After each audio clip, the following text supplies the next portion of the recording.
안녕하십니까. 프로핏사단 카이로스 인사드리도록 하겠습니다.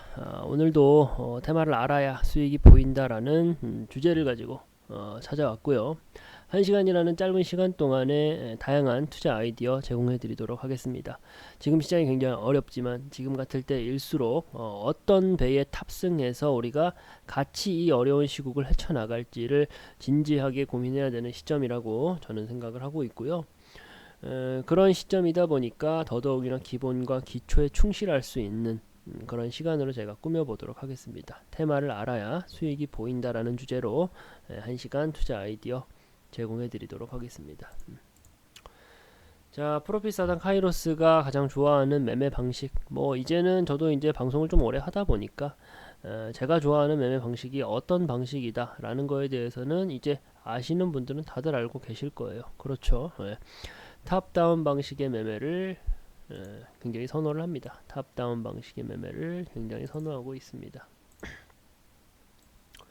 탑다운 방식의 매매라는 게 이제 무엇인지 먼저 간단하게 개념 정리 먼저 해드리자면은 단어 뜻 그대로입니다. 탑다운, 위에서부터 이제 아래로 내려오는, 그렇게 해서 내가 원하는 한 가지의 유망한 종목을 찾아내는 매매 방식을 탑다운 방식의 매매 방식이다 라고 우리는 얘기를 하는데, 일단 이제 전체적인 시장 상황, 지금 같은 경우는 어떤 이슈가 있나요? 긴축 조정 이슈로 인해 가지고 지속적으로 우리나라 경제뿐만 아니라 전 세계 경제에 굉장히 큰 부담과 스트레스를 주고 있는 상황이 하나 있죠. 또 어떤 게 있을까요?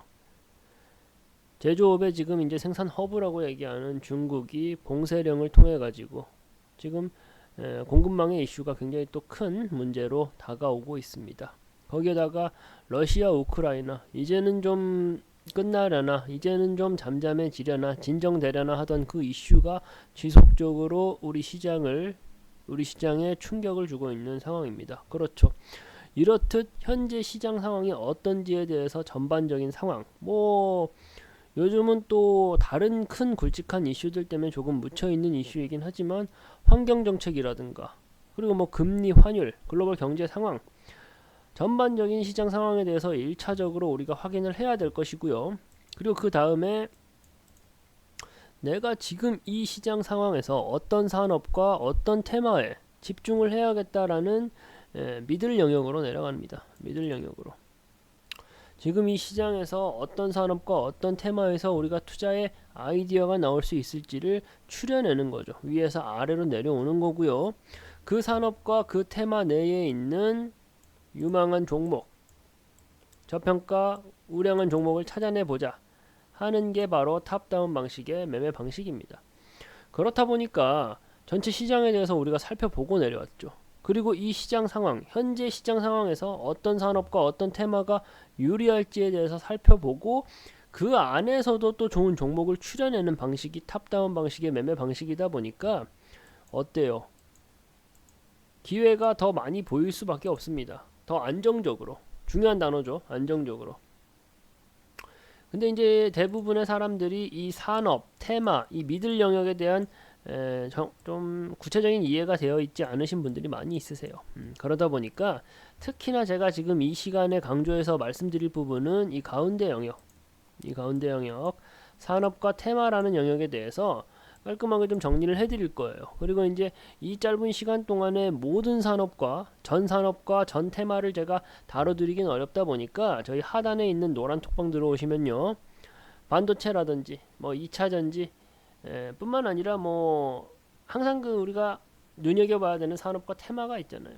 그 산업과 테마에 대해서 지속적으로 자료를 제공해드리고 있으니까요. 그런 자료들까지도 같이 살펴보시고 또 공부하시고 하시면은 매매하시는 데 있어서 많은 도움 되실 거고요. 그리고 또 지금 시장 정말 어렵잖아요. 제가 지금 시장에 대해서도 브리핑을 해드릴 텐데 지금 시장 정말 어려운데 이런 상황에서 우리가 왜 이렇게 어렵냐 하면서 자책하고 원망하고 하실 게 아니라 제가 말씀드린 이런 기본적인 기초 공사를 좀 튼튼히 하는 과정으로 삼아보자. 그러면서 그 안에서 또 분명히 투자 아이디어가 있거든요. 제가 오늘도 방송 후미에 말씀을 드릴 거예요. 지금 시점에 매수하기에도 부담이 적은 종목에 대해서 말씀을 드릴 텐데 이렇게 탑다운 방식으로 위에서 내려오다 보면은 분명 또 어떤 상황에서라도 우리가 이제 내 포트폴리오에 담아두면 좋겠다 싶은 종목 분명히 한두 종목씩 있거든요. 그런 종목들을 찾아낼 수 있으니까 일단은 뭐 오늘 제가 말씀드리는 산업과 테마에 대해서 좀 집중해서 보시고요. 그리고 이제 그게 아니라 이제 기본을 쌓는다라는 개념으로 저희 노란톡방 하단에 있는 노란톡방 들어오시면 저희가 이제 관련된 자료까지도 수시로 제공해드리고 있으니까 그런 부분도 같이 챙겨가셔라 라는 말씀을 좀 드려보도록 할게요. 자, 그리고 전체 시장을 좀 한번 구체적으로 한번 살펴봐야겠죠. 제가 이제 가져온 게 국내 지수 차트입니다. 국내 지수 차트. 국내 지수 차트. 대표적으로 뭐 코스피 지수 차트, 코스닥 지수 차트 두 가지 가져왔어요. 그렇죠. 제가 이제 이 지수 차트, 특히 이제 뭐 올해 들어와가지고 지속적으로 뭐 스키장 슬로프처럼 아주 좀 암울한 상황이 계속적으로 이어지고 있죠. 암울한 상황이 이어지고 있는데 그 좀 초입부터 왜 어떤 이유 때문에 이렇게 됐는지에 대해서 좀 살펴보자면은 우리가 이제 고점을 다지고 고점 부분에서 이제 시장 상황이 좋았잖아요. 작년 12월, 작년 11월 좋은 상황이 이어지다가 급격하게 급락하는 모습 보여줍니다. 대략적으로 수치화해서 말씀을 드리자면 한 22% 정도 하락을 했는데 이 이유가 미 연준에서 어떤 발표가 있었습니까? 긴축 조정. 금리 인상하겠다. 금리를 인상한다라고 하면은 우리나라 금융시장뿐만 아니라 전 세계 금융시장이 굉장히 크게 스트레스를 받습니다. 그것을 이제 우리가 수치화하면은 대략 한 20% 정도 급락하는, 고점 대비 대략 한 20% 정도 하락하는 모습을 보여준다라는 게 우리 금융학계의 이제 통계입니다. 통계이고 정말 딱 그 수준 22% 정도 하락한 거니까 딱 그 정도 수준으로 충격, 스트레스를 받았다라고 말씀을 드릴 수가 있고 이게 이제 2004년도 그리고 2018년도에도 똑같았어요. 지난 지수 차트 한번 살펴봐 보세요. 똑같았습니다.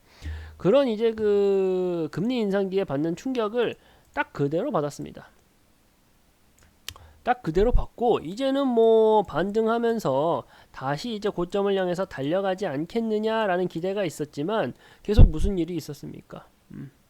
중국 봉쇄, 러시아 우크라이나 전쟁, 뭐 금방 끝날 것처럼 혹은 뭐 전쟁이 일어나지 않을 것처럼 우리가 생각을 했었는데 결과적으로는 어떻게 됐어요? 전쟁 지금까지도 이어지고 있고 뭐 이제는 뭐 3차 대전이 일어날 수도 있다, 핵전쟁을 할 것이다, 뭐 그런 식으로 위협을 하고 전쟁의 위험, 그러니까 이 전쟁에 대한 리스크가 계속적으로 불거지고 있는 상황이에요. 그렇죠.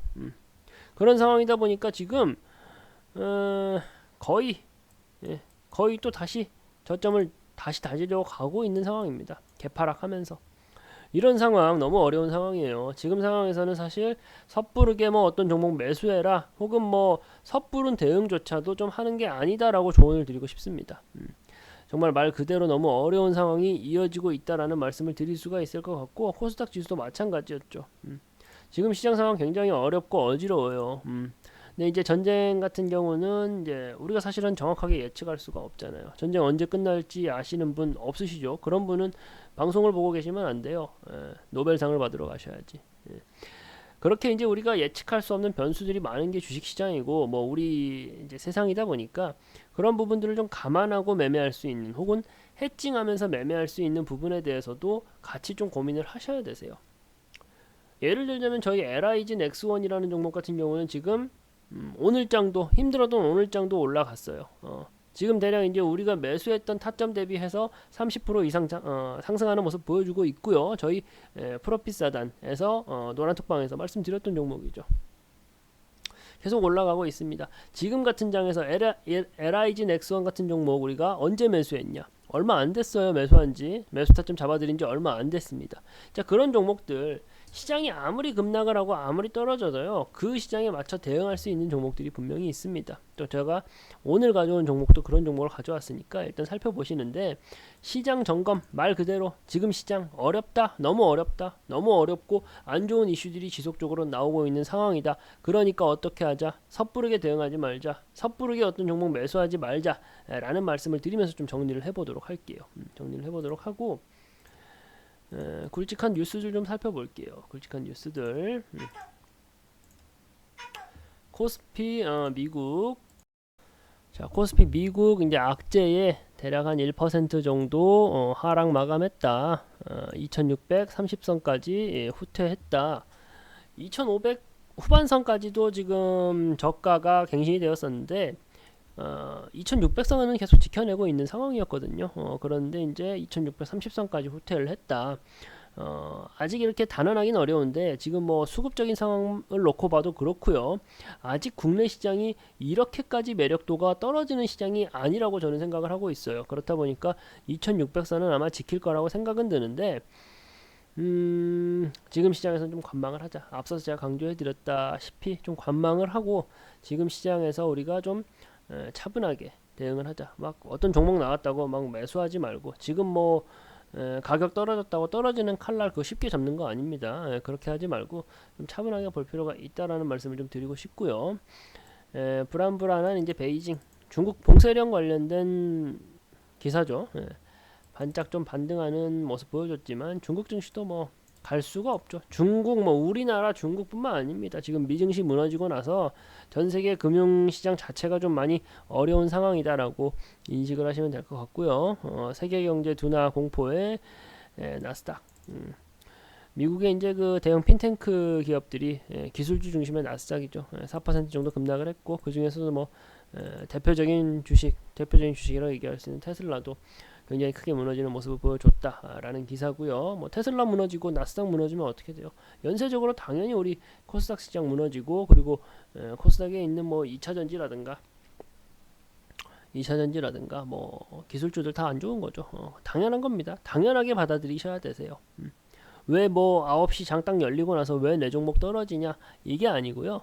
미국장 증시 흘러가는 모습을 보고 당연하게 예측을 하고 그리고 이제 좀 덤덤하게 받아들일 수 있어야 되는 부분이에요. 주식시장이 빠지기는 해도 지금 뭐 하루 이틀 하다가 뭐 주식시장 없어집니다 하는 시장이 아니잖아요. 10년 전에도 있었고요. 10년 후에도 있을 겁니다.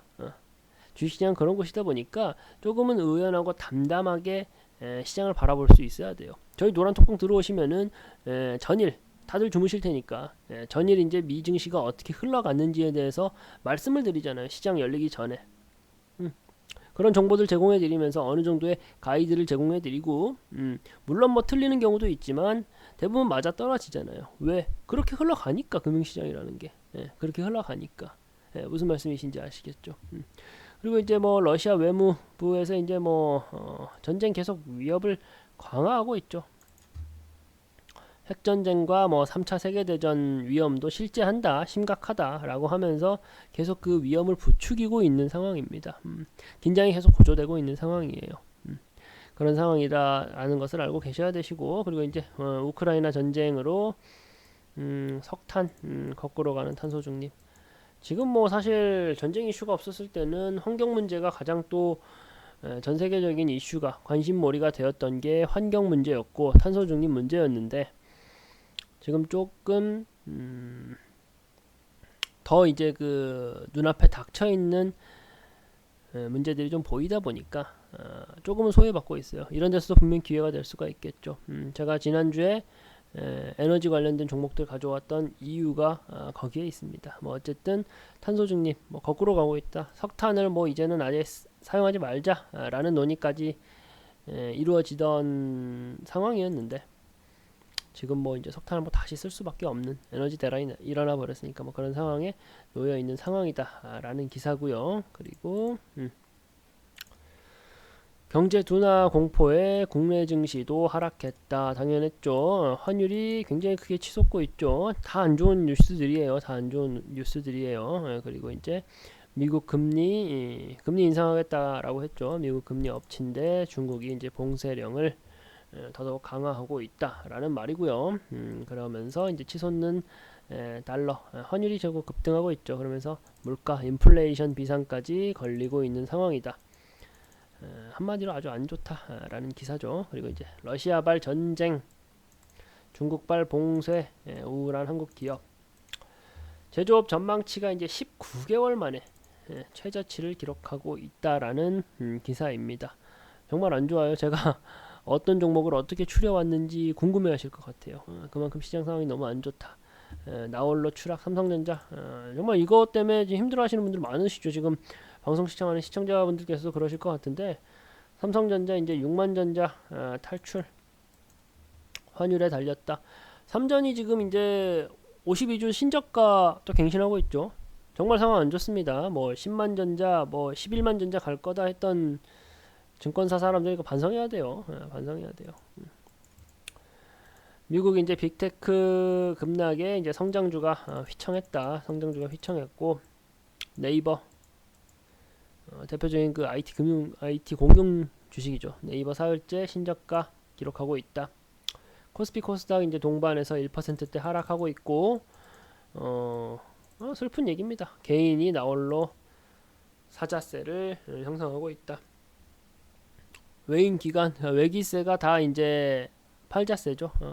다 팔고 다 매도하고 있는데 개인만 매수하고 있다. 매수해도 돼요. 매수해도 되는 종목도 있고 저도 매수해서 내 포트에 담아두자 하는 종목을 또 가지고 왔습니다. 가지고 왔는데 너무 무분별하게 사면 안 돼요. 그리고 이제 확신이 없다라고 하면은 더더욱이나 지금 같은 장에서는 더 조심해야 될 필요가 있는 장입니다. 근데 개인은 나홀로 개인만 사고 있잖아요. 문제입니다. 제가 앞에서 살펴봤었던 기사들은 이제 글로벌 증시에 대한 내용이었고, 그리고 지금 뒤에 살펴본 이 기사들은 국내 증시에 관한 내용이었습니다. 삼성전자 무너졌죠. 네이버도 무너졌습니다. 국내 경제 지수, 그러니까 코스피 코스닥 지수도 굉장히 무너져 있는 상황이에요. 왜? 이유 크게 세 가지 있죠. 미국의 이제 금리 인상, 그리고 중국 봉쇄령, 그리고 러시아발 전쟁.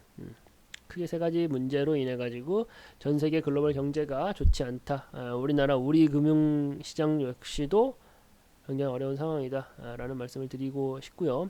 전체적인 시장을 좀 간단하게 살펴봤습니다. 전체적인 시장 살펴봤고 굉장히 좀 암울한 상황이긴 한데 잠깐 쉬었다가 이제 제가 가져온 테마에 대해서 좀 살펴보시고, 그리고 또 그 안에서 또 좋은 종목까지도 추려내는 과정을 좀 거쳐보도록 하겠습니다. 네.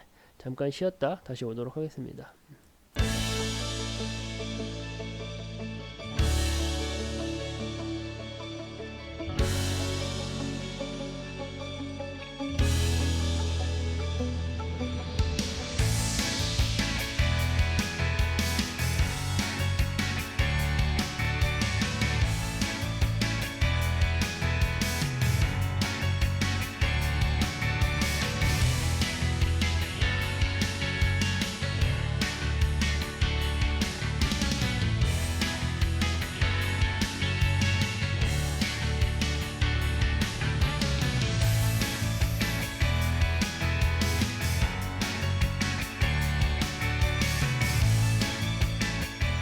자, 또 볼게요. 제가 일단 오늘 가져온 산업은 IT 산업입니다. IT 산업이고, 또 뒤에 관련된 테마에 대해서도 가져와 봤습니다. IT 산업인데, IT라는 말은 많이들 들어보셨죠? 아주 쉽게 접할 수 있는 단어입니다. 인포메이션 테크놀로지라 그래가지고 IT라고 부르는데, 구체적으로 IT가 뭐냐 설명 좀 해주십시오 라고 얘기를 했을 때 아주 그 명쾌하게 대답해 주실 수 있는 분이 아마 없으실 거예요. 사전적인 그 정의를 제가 먼저 말씀을 드려보면은 정보화 시스템 구축에 필요한 모든 기술과 수단을 아우르는 간접적 가치 창출에 무게를 두는 기술이다. 어렵죠? 정보화 시스템 구축에 필요한 모든 기술과 수단을 아우르는 간접적 가치 창출에 무게를 두는 기술을 우리는 IT라고 얘기한다. 어려워요. 어렵다 보니까 다들 그 명쾌하게 설명하기가 어려운 겁니다. 그러니까 그 개념 자체가 조금은 모호하고 방대한 영역이다라고 생각을 하시면 되세요. 어떤 기업, IT 기업이 어떤 게 있냐라고 우리가 이제 거꾸로 생각을 해보면은 조금 쉽게 이 개념을 이해하실 수가 있으신데, TSMC 어떤 회사죠? TSMC 세계 1등 파운드리 반도체 제조 회사이죠. TSMC 대만에 있는 회사이고요. 애플 스마트폰, 뭐 PC, 뭐 태블릿 다 생산하고 있는 정말 그 고객의 충성도가 아주 높은 기업 중에 하나죠. 애플 다들 아시죠? 모르시는 분들 없으실 거예요. 구글 인터넷 검색 엔진 기반으로 해가지고 지금 뭐 다양한 활동들을 하고 있습니다. 사물 인터넷이라든지 혹은 뭐 데이터 센터를 구축해서 운영한다라든지, 뭐 구글 같은 경우는 러시아에서도 뭐 경고를 냈죠. 구글 맵 같은 거, 뭐 GPS 기술 같은 거 너무 자기네들한테 방해가 된다라고 경고를 하기도 했었고, 또 샤오미라는 기업은 중국의 대표적인 뭐 전자제품 생산하는 기업입니다. 대표적인 IT 기업들을 제가 간단하게 추려서 말씀을 드려본 거예요. 국내에는 삼성이라는 기업을 말할 수가 있을 거고요. 네이버나 카카오, 다음 카카오 같은 대형 IT 기업들도, 인터넷 플랫폼 기업들도 이 IT라는 범주에 들어갑니다. IT라는 게 굉장히 포괄적이고 큰 의미고요. 그리고 앞으로 미래 사회를 우리가 구축한다라고 했을 때 IT라는 범주에 모든 게 다 들어갑니다. 모든 게 다 들어가요.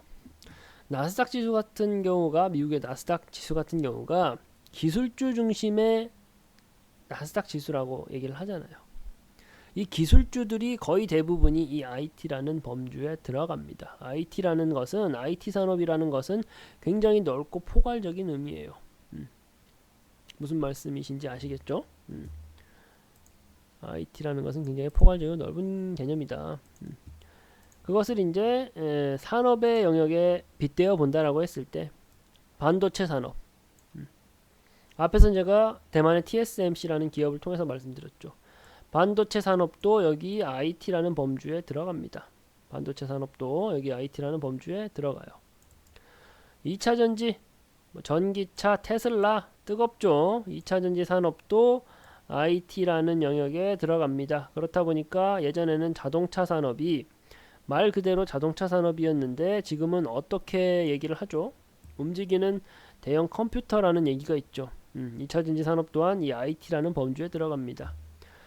인터넷 플랫폼 산업, 제가 앞서서 말씀드렸어요. 구글이라는 미국의 기업을 통해서 말씀을 드렸는데, 국내 기업으로는 뭐 네이버라든지 카카오라는 기업이 있죠. 국내 증시에서 굉장히 큰 영역을 차지하고 있는 대형 기업이 되었습니다. 인터넷 플랫폼 산업도 IT라는 범주에 들어가고요. 그리고 앞서서 제가 예로 들었던 것은 이제 중국의 샤오미라는 기업을 예로 들었었는데, 전기전자 산업, 삼성을 필두로 해가지고 그와 관련된 소부장 종목들 엄청 많이 있죠. 모두 다 IT라는 범주에 들어갑니다. 굉장히 큰 개념이라고 제가 말씀을 드렸어요. 근데 이 IT 환경이 더욱더 커지고 더욱더 활발하게 구축되기 위해서 가장 중요한 것이 바로 통신 환경입니다. 통신 환경. 바로 이해되시죠? 왜 통신 환경이 중요한지 다들 알고 계실 거예요. 5G 통신 환경을 구축하는 것이 이 IT 생태계를 구축하는 데 있어서 가장 중요한 요소 중에 하나이다. 이해되시죠? IT라는 게 어떤 건지 알고, 왜 5G가 정말 중요하고 우리가 이제 눈여겨봐야 되는지 다 이해되시죠? 그렇게 되는 것이 IT다라는 개념을 제가 간단하게 잡아드린 거고요. 그렇다면 우리가 이제 IT 기업 중에 어떤 기업을 투자해야 될까요? 라고 했을 때 IT 산업에서 가장 IT 산업 자체를 좀 요동치게, IT 산업에 대해서 우리가 국내에서 이슈가 몰리는, 국내뿐만 아니라 세계적인 이슈가 몰리는 3대 가전 박람회가 있습니다. 3대 가전 박람회가 있어요. IT 산업에 있어서 뭐 전자제품 산업에 있어가지고 우리가 반드시 눈여겨봐야 될 3대 가전 박람회가 있습니다. 제약도 있죠. 제약도 있습니다. 제약도 3대 제약 박람회가 있습니다. 그렇죠? 다 있어요. 전부 다 있고 이제 가전 같은 경우, 그러니까 뭐 IT 산업 같은 경우는 특히나 이 세 가지, CS, MWC, IFA, 이 세 가지를 반드시 기억해야 된다라는 말씀을 좀 드리고 싶어요. CS 매년 1월, 그러니까 뭐 지나갔죠. 매년 1월 미국 라스베이거스에서 진행이 된다. 코로나 때문에 계속 이제 비대면으로 진행이 되다가 22년도 이제 1월 같은 경우는 미국 라스베이거스에서 직접 이제 현장에서 이 가전박람회를 개최를 했습니다. CES. 다녀오고 나서 이제 특히나 삼성 부스가 굉장히 그 인기몰이 했던 거는 알고 계시잖아요. CES에서 국내 기업들 어떤 성과들이 있었는지 저희가 정리해서 자료로 배포해 드렸잖아요. 여담입니다만 CES 다녀온 뭐 제일기획이라든가 삼성전자 직원들 보너스도 받은 걸로 알고 있습니다. 인사고과도 좋아지고. 그만큼 이거는 뭐 여담이었지만 그만큼 삼성이라는 기업에 있어서 CES 이 가전박람회가 가지는 의미가 남다르다는 거예요. 삼성이 남다르게 생각하면은 삼성만 남다르게 생각하고 끝날까요? 삼성전자는 우리나라 이제 시총 1위 기업입니다. 그렇죠. 삼성전자가 무슨 일을 하면은 거기서 끝나나요? 아니죠. 관련되어 있는 기업들 모두 다 같이 출렁출렁합니다. 우리 증시에서 삼성전자가 지금 뭐 52주 신저가를 갱신을 하는 모습 보여주면서 지금 우리 증시 안 좋잖아요. 좋을 수가 없잖아요. 우리가 왜 세계 3대 가전박람회에 집중을 해야 되는지, 우리가 왜 IT 산업에 관심을 가지고 알아둬야 되는지를 대번에 보여주는 요소입니다. 나는 삼성전자 뭐 매매하기 싫다. 그럼 나는 삼성전자에 대한 내용 몰라도 된다. 그게 아니에요. 국내 주식시장에서 주식 매매를 한다라고 하면은 삼성과 관련되어 있는 정보들은 빠삭하게 알고 계셔야 됩니다. 그런 정보들이 나오면 귀를 기울이셔야 되시는 거고요. CES 같은 경우는 매년 1월에 이제 미국 라스베이거스에서 하는 가전박람회이고요. 세계 최대 규모의 전자제품 전시회이다. 여기서 다양한 신제품들이 발표가 됩니다. LG도 이번에 신제품을 발표를 했었고, 뭐 현대에서 로봇 관련된 신제품들 발표도 CES에서 많이 이루어졌었죠. 다 기억하시죠? 정리도 해드렸고. 그런 내용들을 알고 계셔야 되는 거고, MWC 같은 경우는 매년 3월 스페인 바르셀로나에서 열린다. 그리고 이제 세계 최대 모바일 박람회다. 마찬가지로 삼성전자 참여하죠. 참여해가지고 또 각축전을 벌이는 거고, 여기서는 뭐 애플하고 특히 이제 삼성전자하고 치열하게 기술 경쟁을 했던 곳이 이제 뭐 MWC, 그리고 IFA 매년 9월 아직이죠. 독일 베를린에서 열리는 가전 박람회이고요. 최대 규모의 국제 가전 박람회이다. 이 세 가지 내용 기억하고 계셔야 됩니다. 기억하고 계셔야 되시고, 이 세 가지 이벤트가 발생하기 전에는 어떻게 될 것이다라는 추측성, 예상성 자료를 받아보셔야 되시고요. 그리고 이 박람회가 끝나고 나서는 정리되어 있는 자료를 바탕으로 우리가 주식시장에 덤벼들어야 돼요. 나는 IT 산업군에 관련되어 있는 종목 투자 안 할 거야 라고 해서 끝나는 문제가 아니에요. 그리고 IT 산업군에 있는 종목 투자 안 할 거야 라고 하시는 분들은 잘못 알고 계신 거예요. 국내 주식시장에서 IT 산업과 연계가 되어 있지 않은, 정말 아예 동떨어져 있는 종목들 몇 개 없습니다. 아셔야 되는 내용이에요. 단순히 어떤 사람이 뭐 TV에 나와서 무슨 종목 A라는 종목 사라, 얼마에 사서 얼마에 팔아라, 여기에만 함몰되시면 안 된다라는 거예요. 기초를 다지셔야 된다는 말씀이고, 왜 중요한지, IT라는 것은 반도체 산업이고요, 곧 2차전지 산업이고요, 인터넷 플랫폼 산업이고요, 전기 전자 산업입니다. 국내 주식시장을 구성하고 있는 굵직한 기업들이 모두 속해 있는 게 바로 반도체, 2차전지, 인터넷 플랫폼, 전기전자 산업이잖아요. 그렇죠. IT 산업에 대해서 우리가 구체적으로 알아야 되고, 특히 IT 산업에 있어서 큰 화산과 같이 좀 큰 이슈가 될 수 있는 세 가지 가전박람회는 알아둬야 된다라는 말씀을 드려봅니다. 드려보고, 그렇다면은 제가 계속 강조해 드렸죠. IT 산업이 구축되기 위해서, 더 활발하게 더 크게 구축되기 위해서 가장 중요한 게 뭐다? 통신이다. 말씀드렸습니다. 통신이다. 그렇죠? 통신이다라고 말씀을 드렸고, 이 통신 5G라는 얘기는 많이 들어보셨잖아요. 5G. 뭐 4G, 3G, 5G, 앞으로는 뭐 5G 시대를 넘어서 6G 시대가 올 것이다. 뭐 이런 평론가들의 얘기도 있었고요. 그렇죠? 근데 여기서 이제 5G의 이 의미도 잘 모르시는 분들이 계세요. 5G의 이제 그 뒤에 G가 제너레이션, 세대라는 얘기입니다. 그럼 뭐예요?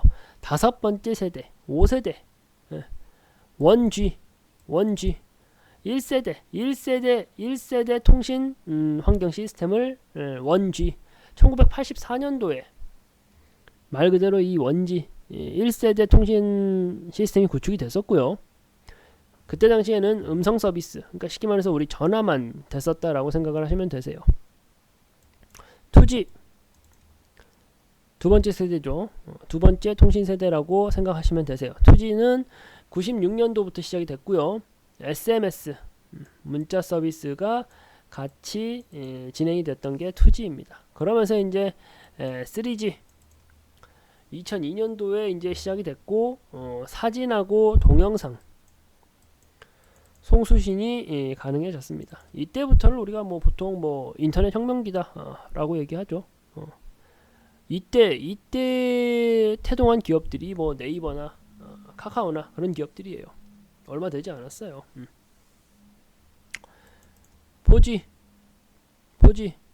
4세대 통신세대 네 번째 통신세대다. 속도가 좀 현저하게 올라갔고요. 3G랑 비교했을 때 그냥 뭐 크게 뭐가 없죠. 속도가 크게 향상됐다. 그러다 보니까 이제 3G 2002년도부터 엄청나게 이제 우리 그 국내 인터넷 환경, 통신 환경이 크게 발전했다라고 우리는 보통 표현을 하는 거고요. 지금 이제 이 4G 시대를 지나서 어떻게 다섯 번째 5G 세대, 그러니까 통신 세대가 이제 다섯 번째 세대로 거쳐가는 과정에 있다라고 하는 거고요. 지금 뭐 굉장히 상당 부분 진행이 됐습니다. 이 5G의 큰 내용이 뭐냐? 큰 골자가 뭐냐? 초고속, 지연되는 게 없는 거죠. 버벅거리는 게 없는 겁니다. 초연결. 이 세 가지가 5G, 5세대 정보통신, 5세대 통신세대의 핵심 내용입니다. 이 5G 환경이 완벽하게 구축이 되어야지만 앞으로 이제 우리가 더 넓은 영역의 IT 환경이 구축된다라고 이해하시면 되세요. 무슨 말씀이신지 아시겠죠? 지금 이제 5G 시대로 가는 이제 뭐 궤도기다라고도 얘기를 하는데 지금 뭐 54% 이상의 통신 사용자들이 54% 그러니까 50%가 넘게 5G 통신을 쓰고 있어요. 이미 그렇게 이용을 하고 있고요. 아직도 근데 이제 침투해야 될 소비자 계층이 많다 보니까 이 안에 분명히 기회가 남아 있다라는 겁니다. 그리고 통신 세대가 변하지 않고서는 뭐 메타버스라든지 뭐 그런 환경이 구축될 수가 없는 거예요. 필수적으로 가야만 하는 길에 서 있는 게 바로 통신 세대다, 통신 환경이다 라는 말씀을 강조를 해드리고 싶은 거고요. 잠깐 쉬었다가 이제 그러면은 5G 통신 환경에서 어떤 종목을 컨택을 해야 되는지, 그리고 이제 5G 세대라는 게 어떻게 조금 더 구체적으로 들어가면 어떤 기본 개념이 있는지까지도 살펴보도록 하겠습니다. 잠깐 쉬었다가 또 다시 돌아볼 거고요. 그리고 이제 제가 또 관심을 가지고 지금처럼 어려운 시장 상황에서 담아둬도 괜찮을 종목까지도 말씀을 드릴 거니까 잠깐 쉬었다가 또 살펴보도록 하겠습니다. 네.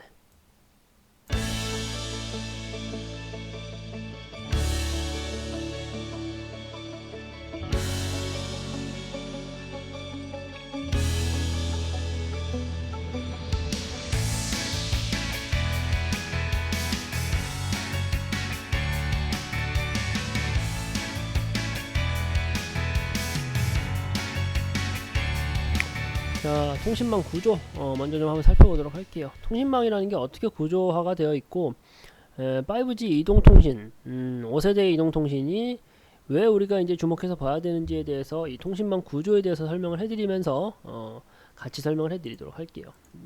통신망 구조라는 게 어떻게 되느냐? 우리가 이제 뭐 주택에서도 통신망을 이용을 하고요. 그리고 이제 그게 아닌 뭐 다른 뭐 어디 야외에서도 통신망을 이용을 하고 있잖아요. 그렇죠? 그게 어떻게 되는 거냐? 이 통신국사라고 하는 곳에서 말 그대로 이 통신망을 만들어 주는 거예요. 그럼 우리는 그 통신망을 이용을 하고 이용료를 지불을 하는 거죠. 나 통신요금 안 낸다 하시는 분들 없으시잖아요. 이런 원리의 서비스를, 통신 서비스를 받으면서 우리가 그 비용을 지불을 하는 거예요. 그렇죠?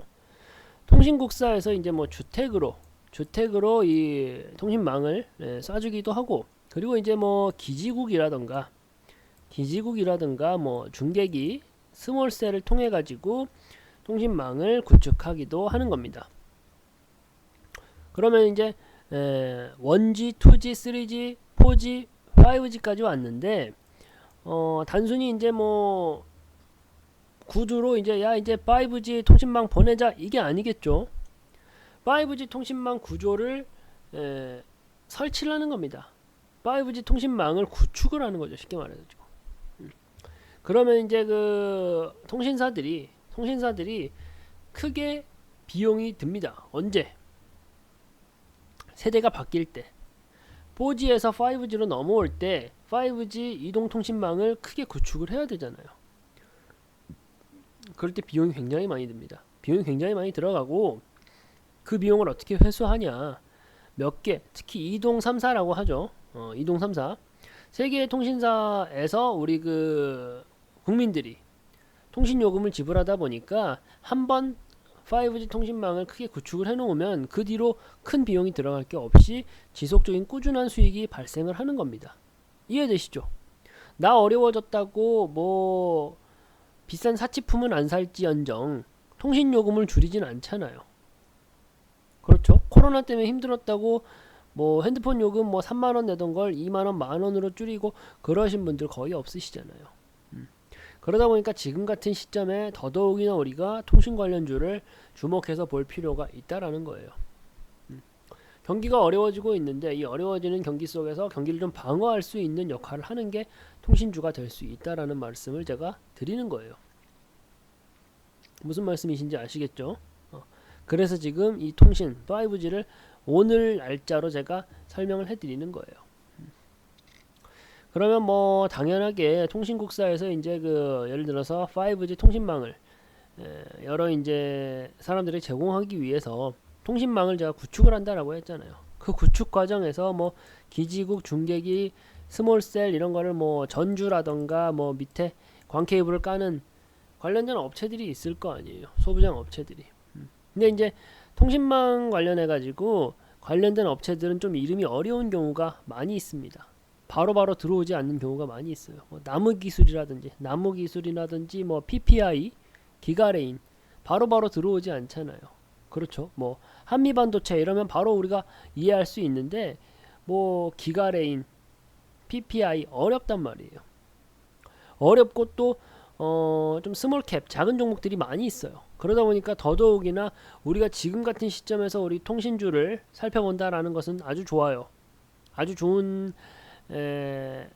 접근인데 통신이라든가 통신 장비주를 본다는 건 아주 좋은 접근인데 정말 옥석 가리기가 정말 잘 필요한 종목 중에 섹터 중에 한 군데가 바로 통신이고 5G이다.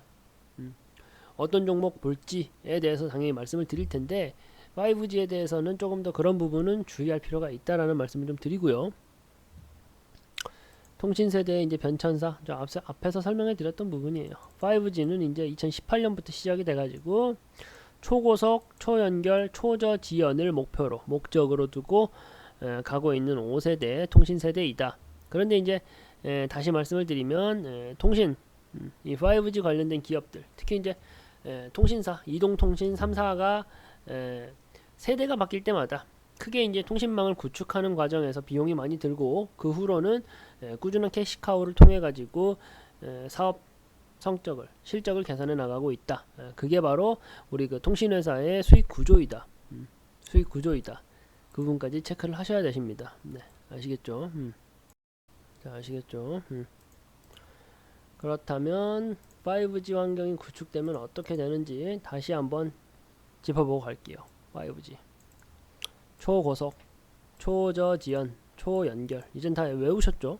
5G가 추구하는 방향성 5세대 정보통신이 5세대 이동통신이 추구하는 방향성이 어딘지 아시겠죠?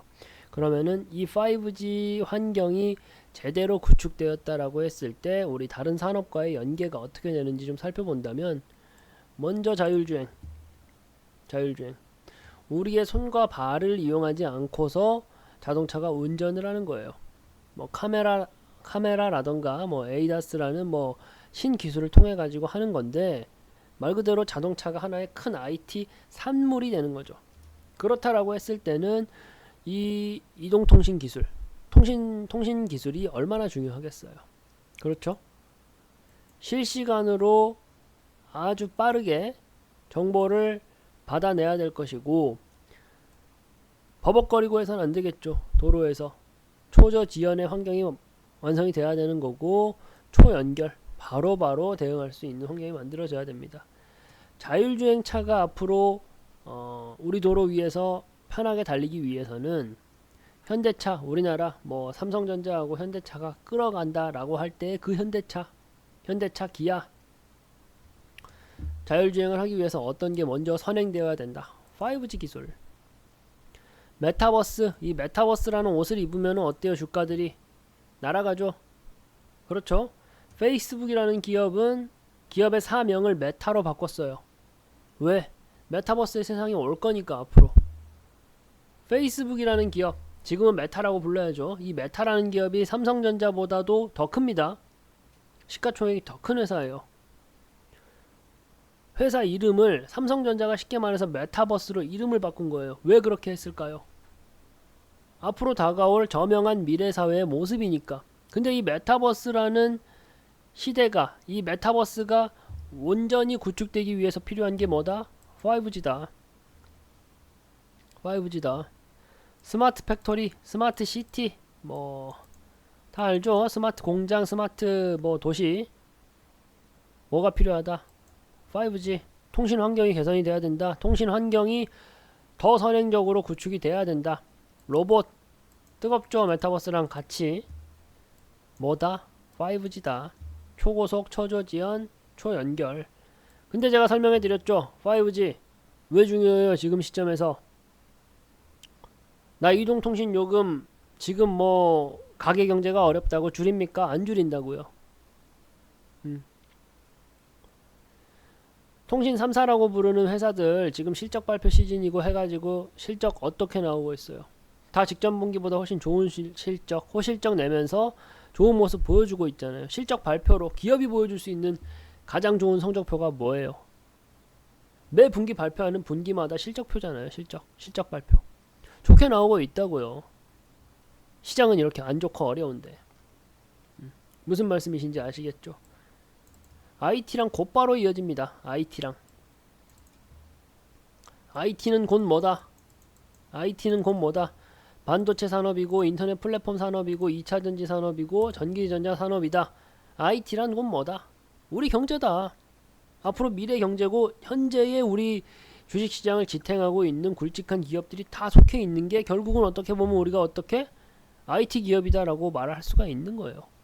그러니 IT 기업이 이 IT 생태계가 구축되기 위해서 갈 수밖에 없는데 IT 환경으로 그 IT 환경을 구축하기 위해 더 먼저 더 선행적으로 구축돼야 되는 게 5G 이동통신이다. 왜 우리가 5G를 지금 시점, 지금 상황에서 집중해야 되는지를 제가 지금 강조를 계속적으로 하는 겁니다. 아시겠죠? 왜 5G인지.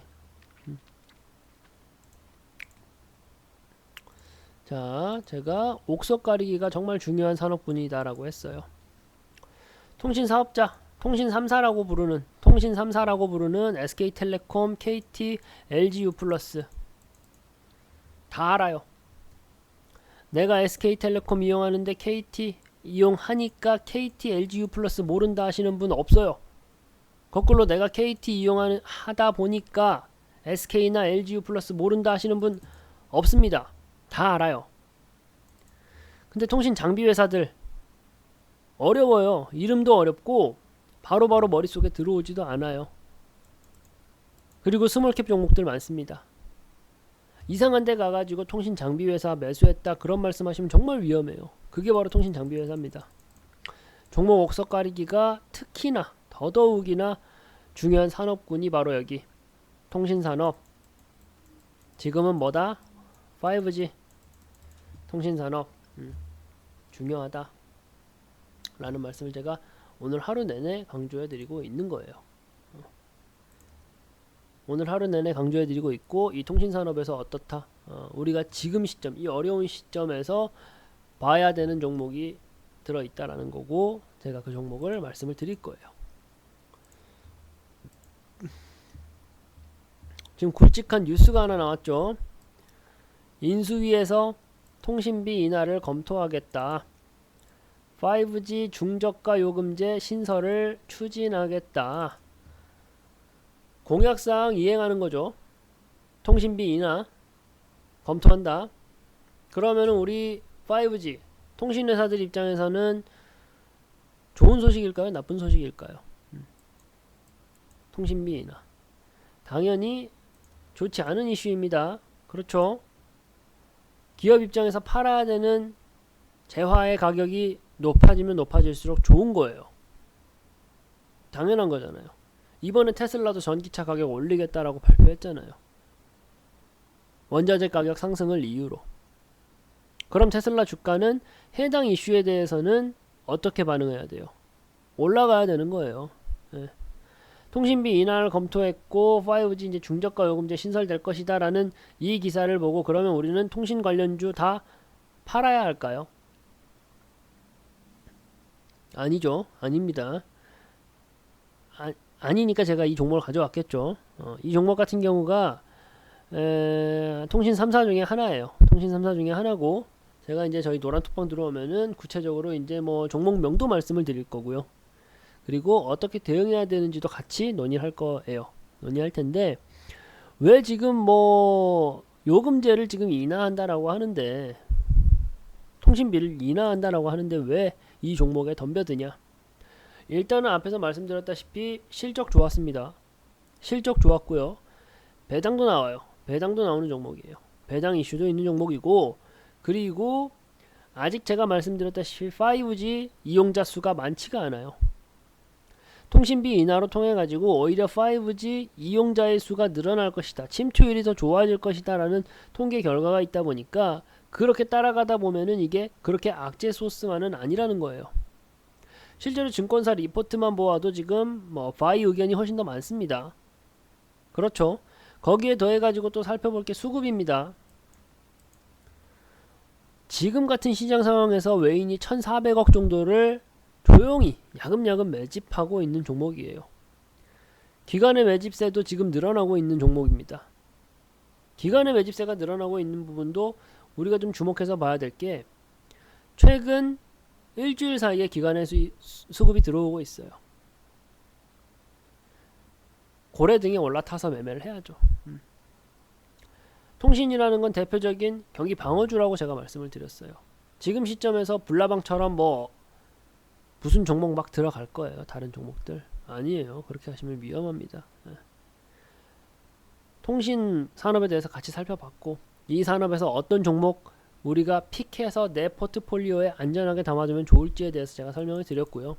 조금 더 구체적으로 뭐 종목명이라든가 어떻게 대응하면 좋을지에 대해서는 저희 노란톡방 하단에 나와 있는 저희 노란톡방 들어오시면 같이 또 논의해보고 같이 매매하도록 할게요. 네.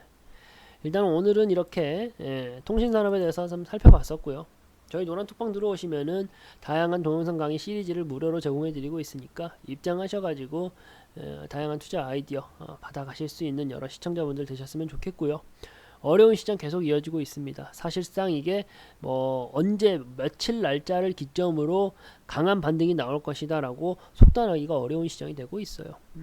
그런 시장이다 보니까 조금은 이제 나 혼자 섣부르게 대응하고 나 혼자 섣부르게 매매하시는 것보다는 같이 좀 매매하시면서 좀 안정된 자리를 찾아서 매매하실 수 있다면 그게 조금 더 유리하고 현명한 방법이지 않을까라는 말씀을 드리면서요. 오늘 방송은 이렇게 마치도록 하겠습니다. 네.